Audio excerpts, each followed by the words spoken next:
Three brothers, Brian, Dennis, and Carl, a cousin, Mike Love, and our good friend El Jardine. That's family to me. The Endless Summer returns with The Beach Boys. The documentary features never-before-seen footage and new interviews with band members and other music luminaries. It'll be fun, fun, fun when The Beach Boys debuts on Disney+.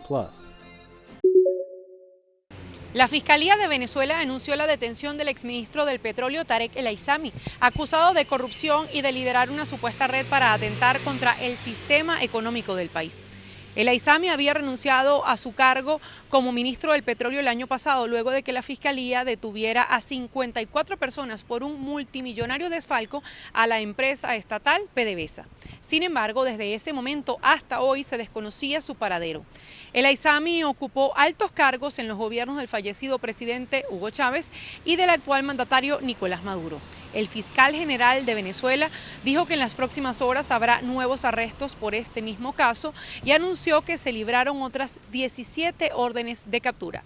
El fiscal general mostró fotografías del momento del arresto y manifestó que el Aissami sería procesado por cargos como traición a la patria, apropiación de patrimonio público, además de legitimación de capitales.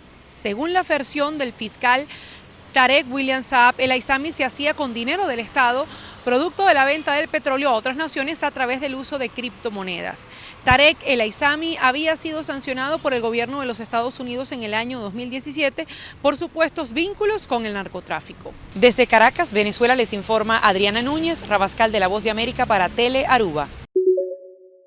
Por primera vez en Estados Unidos, los padres del autor de un tiroteo en una escuela son sentenciados como responsables de los actos cometidos por su hijo. Estamos hablando de James y Jennifer Crumbley, los padres de Ethan Crumbley, que es un adolescente que mató a 4 estudiantes en un tiroteo en una escuela en Oxford, Michigan. Esto fue en el año 2021.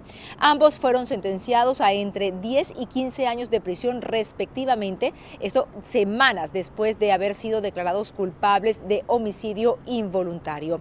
A esta condena habrá que restarle los 858 días que ya llevan bajo arresto. La jueza Cheryl Matthews dijo que la sentencia debería servir para establecer un precedente para intentar frenar tiroteos escolares en el futuro. En la misma sala de este tribunal, los familiares de los 4 estudiantes asesinados se dirigieron a los Crumbley diciéndole que sus manos están manchadas con la sangre de nuestros hijos. Y es que uno de los aspectos que la parte acusadora resaltó durante este juicio fue que Ethan dio señales de no estar del todo estable en cuanto a su salud mental. Sin embargo, las mismas no habrían sido debidamente tratadas o canalizadas.